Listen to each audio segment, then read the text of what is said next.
જેમ મોદીજી જુમલા મારે છે એવી રીતે કંગના રનૌત પણ જુમલા મારતા શીખી ગઈ છે. એ કહે છે કે દેશને આઝાદી 2014માં મળી, 1947માં જે મળી હતી તો ભીખ મળી હતી. પછી કહે છે કે દેશના પહેલા વડાપ્રધાન તો સુભાષચંદ્ર બોઝ હતા. એ તો એવું પણ કહે છે કે સરદાર વલ્લભભાઈ પટેલને દેશના પહેલા વડાપ્રધાન એટલા માટે ના બનવા દીધા કારણ કે એમને અંગ્રેજી નહોતું આવડતું. પોતાના પત્રકારોને પણ એ લોકો નથી બોલવા દેતા. તારે નોકરી કરવાની, પત્રકાર પૈસા આપું છું, તું તારે હું કહું રાત તો રાત, હું કહું દિવસ તો દિવસ, તું બોલ્યો તો તારું પણ બધાની વચ્ચે અમે અપમાન કરી નાખીશું. તમને યુટ્યુબ ઉપર પણ નહીં બોલવા દે, તમને સોશિયલ મીડિયા ઉપર પણ નહીં બોલવા દે. શું કોંગ્રેસના જમાનામાં આવું થતું હતું? આવી રીતે થતું હતું? એટલે તમને જેલમાં જવાનો ડર નહીં. હું બોલીશ તો જેલમાં જઈશ. ડર નહીં તો ડર ના કહેવાય. તો શું આને શું કહેવાય ખબર છે? આને એક એવું વાતાવરણ કહેવાય કે જે વાતાવરણમાં માણસને શંકા પડે. એ જ પાર્ટીના લોકો આ બધા બોમ્બ બ્લાસ્ટની અંદર રંગે હાથો પકડાયા છે કે ગોડસે દેશભક્ત હતો, છે અને રહેશે. એટલે એનો મતલબ તો એવો થયો ને કે દેશના રાષ્ટ્રપિતાનું તમે અપમાન કરો છો જેણે આઝાદી અપાઈ. એટલે જેણે આઝાદી અપાઈ એની ઇજ્જત નહીં, પણ જેણે આઝાદી અપાઈ એની હત્યા કરવા વાળા એ દેશભક્ત કહેવાય. એટલે આવા આતંકવાદીઓ જ આપણા ગ્રુપમાં હોય છે.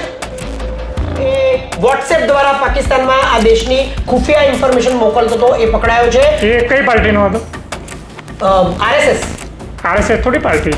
આરએસએસ પાર્ટી નથી, પરંતુ આરએસએસ એક એવી સંસ્થા છે જે રજીસ્ટર નથી થઈ, પણ એ ભારતીય જનતા પાર્ટીની માતૃ સંસ્થા કે પિતૃ સંસ્થા કે ભગીની સંસ્થા જે પણ તમે નામ આપો, હિન્દુ સભા, મહાસભા, આરએસએસ, વિશ્વ હિન્દુ પરિષદ, બજરંગ દળ, ભારતીય જનતા પાર્ટી, આ બધા કોણ છે આ દેશમાં? કોણ છે? આ પ્રશ્ન એક જર્નલિસ્ટ તરીકે તમે મને પૂછો છો તો જર્નલિસ્ટનું નોલેજ તો કેટલું બધું હોય. જે કંગના રનૌત સાવરકરની કાળકોઠરીમાં જઈને નાટક કરતી હતી, ફોટા પડાવતી હતી, એ કેમ આજે સાવરકરની ફિલ્મ જોઈને એમ નથી કહેતી કે જોરદાર ફિલ્મ બનાવી છે? કંગના રનૌતે એવું કીધું કે 2014 પછી આઝાદી મળી. એટલે જ તો એને ખબર પડશે ને હવે જે રિઝલ્ટ આવશે એટલે કે એને આઝાદી મળે છે કે ગુલામી થઈ જાય છે. તમને નથી લાગતું કંગના જીતે? લક્ષણો તો નથી દેખાતા, કારણ કે જૂઠ ઉપર જૂઠ. કારણ કે મોદીજીની બહેન છે. જેમ મોદીજી જુમલા મારે છે એવી રીતે કંગના રનૌત પણ જુમલા મારતા શીખી ગઈ છે. એ કહે છે કે દેશને આઝાદી 2014માં મળી, 1947માં જે મળી હતી તો ભીખ મળી હતી. પછી કહે છે કે દેશના પહેલા વડાપ્રધાન તો સુભાષચંદ્ર બોઝ હતા. એ તો એવું પણ કહે છે કે સરદાર વલ્લભભાઈ પટેલને દેશના પહેલા વડાપ્રધાન એટલા માટે ના બનવા દીધા કારણ કે એમને અંગ્રેજી નહોતું આવડતું. આ પોતાના ઉપર જે વીતી ગયું છે, જ્યારે બોલિવૂડમાં આવી ત્યારે એને અંગ્રેજી નહોતું આવડતું, એટલે બોલિવૂડના લોકો જે એની મશ્કરી કરતા હતા અને પછી એ દેખાડવા માટે એવું ના કહી શકી કે હા નથી આવડતો, પણ દેખાડવા માટે અંગ્રેજી શીખી. અને એટલે પોતાના ઉપર જે વીતી ગયું છે એ સરદાર વલ્લભભાઈ માટે બોલે છે કે એમને અંગ્રેજી નહોતું આવડતું, પણ એને ક્યાં ખબર છે કે 100 વર્ષ પહેલા આઝાદી વખતે એ સરદાર વલ્લભભાઈ પટેલ ફોરેનમાં જઈને બેરિસ્ટર બનેલા હતા. રાષ્ટ્રપિતા મહાત્મા ગાંધી બેરિસ્ટર હતા, આફ્રિકા જઈને બેરિસ્ટર બનેલા હતા. જે વખતે ફોરેન જવું એક સપનું હતું, એવા જમાનામાં આપણા દેશના રાષ્ટ્રપિતા સરદાર વલ્લભભાઈ પટેલ આ બધા ફોરેનમાં જઈને વકીલ બન્યા, બેરિસ્ટર બન્યા, કાયદા ભણ્યા. તો ઇંગ્લિશ ના આવડતું હોય? અરે તમે એમની જૂની સ્પીચો સાંભળી લો, હજી છે. બધું ડિલીટ નથી કરી નાખ્યું કોંગ્રેસે. ભારતીય જનતા પાર્ટી બધું ડિલીટ કરવા માંગે છે કોંગ્રેસનો ઇતિહાસ, પણ અમારો ઇતિહાસ તો સચવાયેલો છે. સરદાર વલ્લભભાઈ પટેલની સ્પીચ જોઈ લો, અંગ્રેજીમાં આપેલી છે. એટલે તમને નોલેજ ના હોય અથવા તો મોદીજી જેમ ફેંકે છે એમ એમના પપેટ્સ પણ ફેંકવા માંડે તો એમાં અમારો શું વાંક? એ તો કઈ બી બોલે. ચલો માની લો એ પાયા વિહોણા નિવેદન હતા, એમને કંઈ નથી આવડતું, તો તમને શું લાગે છે ભારતીય જનતા પાર્ટીએ કંગના રનૌતને શા માટે મંડીથી ટિકિટ આપી?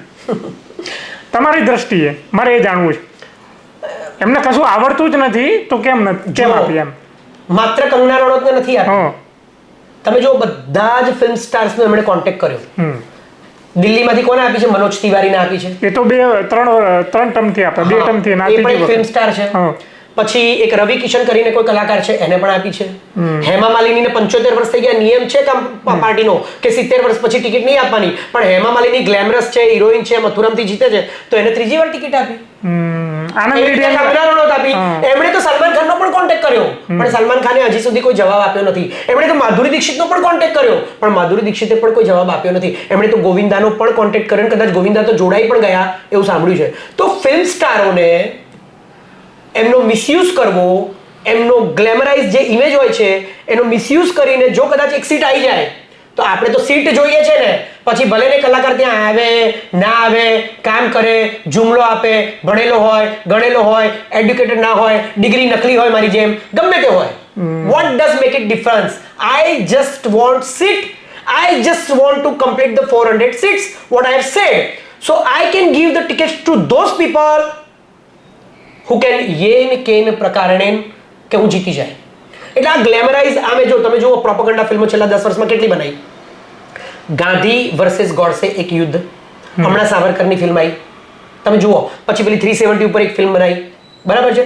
તો આવી બધી પ્રોપેગેન્ડા ફિલ્મો બનાવે છે તો એ લોકો બોલિવૂડનો મિસયુઝ કરી જ રહ્યા છે છેલ્લા 10 વર્ષથી. હવે જ્યારે બોલિવૂડનો મિસયુઝ કરી રહ્યા હોય, એમના દ્વારા ફિલ્મો બનાવતા હોય તો એ કલાકારોને ચૂંટણી જીતાડવા માટે પણ ટિકિટો આપી દે.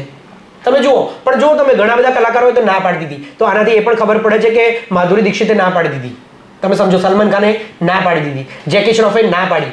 તો એવા પણ લોકો છે જેને ભારતીય જનતા પાર્ટી ઘરે જઈને ટિકિટ આપે છે ને તો પણ એ લોકો લડવા નથી માંગતા.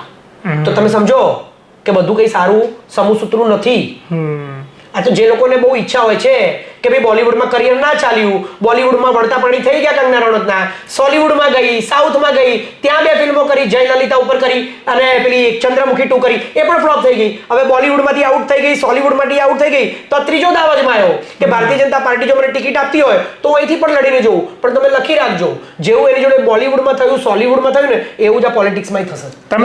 તમે એમ કહો છો કે કંગના રનૌત ચાલી નહીં, એ તો એમ કહે છે કે હું સૌથી વધારે રૂપિયા કમાવનારી એ મહિલા અભિનેત્રી છું, એ છોડીને હું રાજનીતિમાં આવી છું. અરે કંગના રનૌતે એવું પણ કહ્યું હતું કે આ પ્લેનેટ ઉપર, આ પ્લેનેટ એટલે આ પૃથ્વી ગ્રહ, એની ઉપર મારા જેવી કોઈ અભિનેત્રી નથી, હોલિવૂડમાં પણ એવી અભિનેત્રી નથી, એવું કંગના રનૌત કહે છે. પણ એ તો કંગના રનૌત કહે છે ને, તમે તો કલાકાર છો ને, તો પબ્લિકને પૂછો ને કે પબ્લિક માને છે કે નથી માનતી. તું તારી જાતે એક્ટ્રેસ થઈ કે એક્ટર થઈ કે કલા, હું પણ કાલે કલાકાર બની જાઉં, હું પણ એક્ટિંગ કરું કે મારા જેવી કોઈ એક્ટિંગ નથી કરતું. તે તો હું કહી રહ્યો છું ને, પોતાની માને કોણ ના વખાણે. પણ પબ્લિક તમને વખાણે છે કે નથી વખાણતી? જો ખરેખર કંગના રનૌતને પબ્લિક વખાણતી હોય તો એની છેલ્લી 10 ફિલ્મો ફ્લોપ છે. કટ્ટી બટ્ટીથી ગણો, પંગા ગણો, સિમરન ગણો, જજમેન્ટલ હે ક્યા ગણો, જયલલિતા વાળી પેલી થલાઈવી ગણો, ચંદ્રમુખી 2 ગણો, બરાબર છે, ધાકડ ગણો, તેજસ ગણો. તું હાઈએસ્ટ પેડ એક્ટ્રેસ છે, તું બહુ મોટી સુપરસ્ટાર છે બેન. તું નરેન્દ્ર મોદીની બેન હોઈ શકે, અમારી નથી, તો પણ હું તને બેન કહું છું. તો તારી આ 10 ફિલ્મો કેમ સુપર ડુપર ફ્લોપ થઈ ગઈ? કેમ ડિઝાસ્ટર થઈ ગઈ? કેમ તને કોઈ જોવા નથી આવતું? જેમ વીર સાવરકરની ફિલ્મ જોવા કોઈ ના આવ્યું? તો તમે ક્યાંના સુપરસ્ટાર છો? તમે ક્યાંના સુપરસ્ટાર છો? તમને કોઈ જોવા નથી આવતું. સંઘીઓના સામ્રાજ્યમાં સાવરકરની ફિલ્મ કોઈ જોવા નથી આવતું. તમે ખુદ જોવો છો એટલે તો આ ફિલ્મના નામ અમે તો ભાઈ ફેસબુક ઉપર ને સોશિયલ મીડિયા ઉપર વાંચીએ છીએ કે આવી એક ફિલ્મ આવી છે અને એના રિવ્યુ લોકો બહુ આપે છે ને, એ રિવ્યુ વાંચીએ છીએ. અમે કોઈ દિવસ આવી ફિલ્મ જોવા જતા નથી. અમે ક્યારેય પણ રાષ્ટ્રપિતા મહાત્મા ગાંધીના હત્યારાઓને સપોર્ટ કર્યા નથી, કરવાના નથી અને ક્યારેય કરીશું નહીં. ભલે એ લોકો એવું કહેતા હોય કે ગોડસે દેશભક્ત હતો, છે અને રહેશે, તો અમે એવું જ કહીએ છીએ કે વીર સાવરકર એ અમારા નેતા નહોતા, નથી અને ક્યારેય નહીં હોય. પણ એ તમને મજબૂર થોડા કરે છે વીર સાવરકરને નેતા માનો, તમે ગોડસેને નેતા માનો. પણ એ એવું તો કહે છે ને કે ગોડસે દેશભક્ત હતો, છે અને રહેશે. એટલે એનો મતલબ તો એવો થયો ને કે દેશના રાષ્ટ્રપિતાનું તમે અપમાન કરો છો જેણે આઝાદી અપાઈ. એટલે જેણે આઝાદી અપાઈ એની ઇજ્જત નહીં, પણ જેણે આઝાદી અપાઈ એની હત્યા કરવા વાળા એ દેશભક્ત કહેવાય. એટલે આવા આતંકવાદીઓ જ આપણા ગ્રુપમાં હોય છે. સમજોતા એક્સપ્રેસ ખબર છે બધાને, Malegaon bomb blast, Nanded bomb blast, આ બધામાં કોના હાથ હતા? કોના હતા બધાને ખબર છે. બધું સોશિયલ મીડિયામાં છે. બધું સોશિયલ મીડિયામાંથી નથી જાણવા મળતું. તમે પણ જણાવી શકો. જે દેશભક્ત હતો, જે દેશભક્ત છે અને જે દેશભક્ત રહેવાનો છે, એ જ પાર્ટીના લોકો આ બધા બોમ્બ બ્લાસ્ટની અંદર રંગે હાથો પકડાયા છે. પુનાની અંદર DRDO નો એક વૈજ્ઞાનિક પ્રદીપ કુરુલકર પણ એ વોટ્સએપ દ્વારા પાકિસ્તાનમાં આ દેશની ખુફિયા ઇન્ફોર્મેશન મોકલતો હતો, એ પકડાયો છે. એ કઈ પાર્ટીનો હતો? RSS થોડી પાર્ટી છે. RSS પાર્ટી નથી, પરંતુ RSS એક એવી સંસ્થા છે જે રજીસ્ટર નથી થઈ, પણ એ ભારતીય જનતા પાર્ટીની માતૃ સંસ્થા કે પિતૃ સંસ્થા કે ભગીની સંસ્થા, જે પણ તમે નામ આપો, એ તો છે. મોહન ભાગવત એમ કહે છે કે રાજનીતિથી અમને કઈ લેવા દેવા નથી. અચ્છા. બીજેપી થી કે કોંગ્રેસ થી અમારે કઈ લેવા દેવા નથી, અમે તો સ્વતંત્ર છીએ. આ તમે મને પ્રશ્ન પૂછો છો? એ હું તમને ક્વેશ્ચન કરું છું કે એ લોકો આવું કહે છે, તમે એમ કહો છો કે RSS પાર્ટી સાથે જોડાવો છો. એટલે જનસંઘ, હિન્દુ સભા મહાસભા, RSS, વિશ્વ હિન્દુ પરિષદ, બજરંગ દળ, ભારતીય જનતા પાર્ટી, આ બધા કોણ છે આ દેશમાં? કોણ છે? કોણ છે? આ પ્રશ્ન એક જર્નલિસ્ટ તરીકે તમે મને પૂછો છો તો જર્નલિસ્ટનું નોલેજ તો કેટલું બધું હોય. પણ તમારા મોઢે જાણવું છે કે કોણ છે. પણ આમાં બોલવાની જરૂર જ નથી. It is understanding. It is understanding. ભગવા ધ્વજ કોનો છે? એ ભગવા ધ્વજને હમણાં પંજાબની અંદર ઢગલો કરીને સળગાવી દેવામાં આવ્યો. બરાબર છે?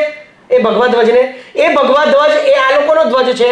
અને જે લોકો આ દેશનો ત્રિરંગો 50 વર્ષ સુધી ફરકાવતા નહોતા આ દેશની અંદર, આ એ પાર્ટીના લોકો છે. અમે તો ત્રિરંગો જ ફરકાવીએ છીએ, અમારો તો ત્રિરંગો જ છે. અમારો કોઈ બીજો ઝંડો નથી. એક રંગ એવો જે આમ આંખમાં પડે તો આંખ અંજાઈ જાય, એ ભગવા ઝંડાને જો આ લોકો એમનો પોતાનો ઝંડો માનતા હોય અને ત્રિરંગાને સેકન્ડ સ્થાન આપતા હોય, તો તમે મને કહો કે આનાથી મોટી વસ્તુ કે આનાથી શરમજનક વસ્તુ બીજી કઈ હોઈ શકે? કે જે લોકોએ આ દેશમાં ત્રિરંગાને 50 વર્ષ સુધી નથી ફરકાવ્યો અને હવે એમ કહે છે કે ત્રિરંગો આ દેશનો ત્રિરંગો છે. જે સંસ્થાને સરદાર વલ્લભભાઈ પટેલે બેન કરવાની વાત કરી હતી, એ કેમ બેન કરવાની વાત કરી હોય સરદાર વલ્લભભાઈ પટેલે? તો એ બધું સમજવાની વસ્તુ છે. બધું આપણે ઓપનમાં જ બોલી નાખીએ તો હું તો ઘણું બધું બોલું છું ને બોલ્યો છું. બરાબર છે? અને આ બધું બોલવાથી શું આગળ એનો પરિણામો આવશે? એટલે તમને ડર છે પરિણામોનો કે ભાઈ હું બોલું છું તો મને દબાવવાનો પ્રયાસ થાય, ધમકી મળે? જો દેશની અંદર ચાલુ મુખ્યમંત્રીને જેલમાં નાખી દેવામાં આવે, એક નહીં 2 મુખ્યમંત્રીઓને, મોટા મોટા નેતાઓને જેલમાં નાખી દેવામાં આવે, સંજીવ ભટ્ટ જેવા મોટા પોલીસ ડિપાર્ટમેન્ટના મોટી પોસ્ટ ઉપર બેઠેલા પોલીસને નાખી દેવામાં આવે, તો સાગર શાહ કોણ છે? એટલે તમને જેલમાં જવાનો ડર છે? હું બોલીશ તો જેલમાં જઈશ? ડર નહીં. તો ડર ના કહેવાય. તો શું? આને શું કહેવાય ખબર છે? આને એક એવું વાતાવરણ કહેવાય કે જે વાતાવરણમાં માણસને શંકા પડે કે જેવું આ લોકોની સાથે થયું, ઉદાહરણો છે, એવું મારી સાથે થઈ શકે? એટલે શંકાશીલ વાતાવરણ. આજે માણસ પોતાના દેશમાં કોઈ પણ શબ્દ બોલતા, કોઈ સવાલ કરતા, સરકારની સામે સવાલ કરતા, જો એને એવો ડર લાગતો હોય, એને શંકા પડતી હોય કે મારી સાથે પણ આવું થશે જેવું પેલી વ્યક્તિ સાથે થયું, તો એને લોકશાહી ના કહેવાય, એને લોકતંત્ર ના કહેવાય, એને નામનું લોકતંત્ર કહેવાય. લોકતંત્ર અધમું થઈ ગયેલું કહેવાય. શું કહેવાય? આપણે એને મરી તો ગયું છે એવું ના કહેવાય, કારણ કે હજુ હું બોલી રહ્યો છું. પણ એક ભય છે ને, છુપો ભય કે ડર, જેને હું શંકા કહું છું, તો એને અધમું લોકતંત્ર કહેવાય. કે એને આમ શું કહેવાય, પેલું અધમું ના કહેવાય, તેને બરાબર મારો ગળદા પાટા, પછી એ જીવતો તો હોય, શ્વાસ તો ચાલતો હોય, પણ મરી ગયેલા પ્રમાણે જ હોય. તો આ લોકતંત્રની હાલત અધમરી કરી નાખી છે. શું કરી નાખી છે? અધમરી. અડધું જીવતું ને અડધું મરેલું, જે હવે પેરાલાઇઝડ થઈ ગયું છે, જે પોતાની જાતે ઊભું પણ નથી થઈ શકે એવું. એને ઊભું કરવા માટે હવે ખબર નહીં આ 10 વર્ષ પછી આગળ કેટલા વર્ષો લાગશે કે આપણે આ લોકતંત્રને ઊભું કરી શકીશું. This is very sad. હું આ દેશના એક નાગરિક તરીકે બોલી રહ્યો છું. કોઈ પણ પાર્ટી સાથે જોડાયેલો છું એટલે નથી બોલી રહ્યો. કોઈ જાતની પબ્લિસિટી માટે નથી બોલી રહ્યો. હું 52 વર્ષનો વ્યક્તિ છું, એક જવાબદાર માણસ છું. હું આ દેશમાં રહું છું. મેં કોંગ્રેસની સરકારો પણ જોઈ છે. કોંગ્રેસની સરકારોમાં પણ ખોટા કામો થયા હશે, ભ્રષ્ટાચારો થયા હશે, પરંતુ કોંગ્રેસની સરકારોમાં આવો ડર નહોતો. છેલ્લા 10 વર્ષની સરકારમાં દેશની અંદર લોકો બોલી નથી રહ્યા. ડર લાગી રહ્યો છે. પ્રધાનમંત્રીને સવાલ કરતા ડર લાગી રહ્યો છે. ગૃહમંત્રીને સવાલ કરતા ડર લાગી રહ્યો છે. ભારતીય જનતા પાર્ટીના નેતાઓની સામે બોલતા ડર લાગી રહ્યો છે. આ છે આ દેશની આ સરકારની અંદર કે જો તમે નરેન્દ્ર મોદીની વિરુદ્ધમાં બોલ્યા તો તમારી નોકરી પણ જઈ શકે છે. સ્મૃતિ ઈરાનીએ એક રિપોર્ટરને કહ્યું હતું કે વધારે પડતું બોલીશ તો તારી નોકરી જતી રહેશે. એ રિપોર્ટરે ખાલી એક બાઇટ માંગી હતી અને બીજા દિવસે સ્મૃતિ ઈરાનીએ ફોન કરીને એની રિપોર્ટરની નોકરી છીનવી લીધી હતી. એ સ્મૃતિ ઈરાની, એમની જ ગોદી મીડિયા, જેમના એ વખાણ કરે છે આ સરકારના, એ સુધીર કુમારને એક ઇન્ટરવ્યુ વખતે કહી દીધું હતું કે તમે તો જેલમાં ગયા હતા ને, તમે તો તિહાડી છો ને, તમે જેલમાં રહીને આવ્યા, તમને જેલનો કેવો અનુભવ થયો? પોતાના પત્રકારોને પણ એ લોકો નથી બોલવા દેતા. તારે નોકરી કરવાની, પત્રકાર પૈસા આપું છું, તું તારે હું કહું રાત તો રાત, હું કહું દિવસ તો દિવસ, તું બોલ્યો તો તારું પણ બધાની વચ્ચે અમે અપમાન કરી નાખીશું. જ્યારે પોતાના માણસો, પોતાના પત્રકાર કેવી રીતે પોતાના હોઈ શકે? પાર્ટીના પોતાના થોડા. જે ચેનલોમાં રવિશ કુમાર જેવા માણસો કામ કરતા હતા, એ ચેનલોને એ ઉદ્યોગપતિ જ્યારે ખરીદી લે, જે પ્રધાનમંત્રીની સાથે જોડાયેલા હોય લાખો કરોડોના ઠેકાઓમાં, અને પછી એ ચેનલ આખી ખરીદી લેવામાં આવે અને રવીશ કુમાર જેવા હાઈલી એડ્યુકેટેડ ઇન્ટરનેશનલ લેવલના અવોર્ડ મળેલા અને એમની બાયોપિક બનેલી છે એવા પત્રકારોને જ્યારે યુટ્યુબ ઉપર જઈને એમ કહેવું પડે કે now I am a YouTuber, I don't have a job like me was kicked out from Akashvani કેન્દ્ર, અને પછી એમને યુટ્યુબ ઉપર ફોલોઅર્સને રિક્વેસ્ટ કરવી પડે કે મને ફોલો કરજો, કારણ કે હવે મારી પાસે બોલવા માટે ચેનલ નથી, મારી પાસે હવે બોલવા માટે યુટ્યુબ છે, અને યુટ્યુબ પણ ગમે ત્યારે બંધ થઈ શકે છે. યુટ્યુબરોને પણ ધમકીઓ આપવામાં આવે છે. હમણાં જ એક ચેનલ, કદાચ મને એનું નામ યાદ નથી, બોલતા હિન્દુસ્તાન કે એવી કોઈ ચેનલ હતી કે ખબર નહીં, કોઈ એક ચેનલ છે જેને સરકારે કોઈ પણ જાતના કારણ વગર, કોઈ પણ જાતના ક્લેરિફિકેશન વગર નોટિસ આપી દીધી, એ ચેનલ બંધ થઈ ગઈ. તમને યુટ્યુબ ઉપર પણ નહીં બોલવા દે, તમને સોશિયલ મીડિયા ઉપર પણ નહીં બોલવા દે. શું કોંગ્રેસના જમાનામાં આવું થતું હતું? આવી રીતે થતું હતું? કદાચ એકાદ કેસ હશે, અત્યારે તો સેંકડો કેસ છે. કમ્પેરિઝન કરવા જાવ ને, જો કોઈ પણ સિસ્ટમ હોય ને એમાં બધું 100% ક્રિસ્ટલ ક્લિયર ના જ હોય, પણ એક સિસ્ટમ એ બીજી સિસ્ટમને સાચી અને સારી સાબિત કરી શકે છે. આ સરકારે 10 વર્ષમાં સાબિત કર્યું છે કે 65 વર્ષ રાજ કરેલી Congress was far better than this Bharatiya Janata party, Modi સરકાર. That I can say because I am not kid. I am 52 years old. I have seen old governments and I am seeing this the current government. I am fed up of. જી ધન્યવાદ સાગરભાઈ, સમય બદલ ખૂબ ખૂબ આભાર. આ હતા આપણી સાથે સાગરભાઈ, જેઓએ કહ્યું કે સમાજની અંદર અને લોકોની અંદર ડર છે, તેઓએ ડરને શંકાનું નામ આપ્યું કે શંકા થઈ રહી છે, પણ ક્યાંય ને ક્યાંય જો કદાચ આ ડર હોય, શું ખરેખર તમારા મનમાં પણ ડર છે? ડર હોય તો નીચે કોમેન્ટ કરો, ડર ન હોય તો પણ નીચે કોમેન્ટ કરો, અને જોતા રહો ક્રાંતિ માર્ગ. ઇન્કલાબ જિંદાબાદ.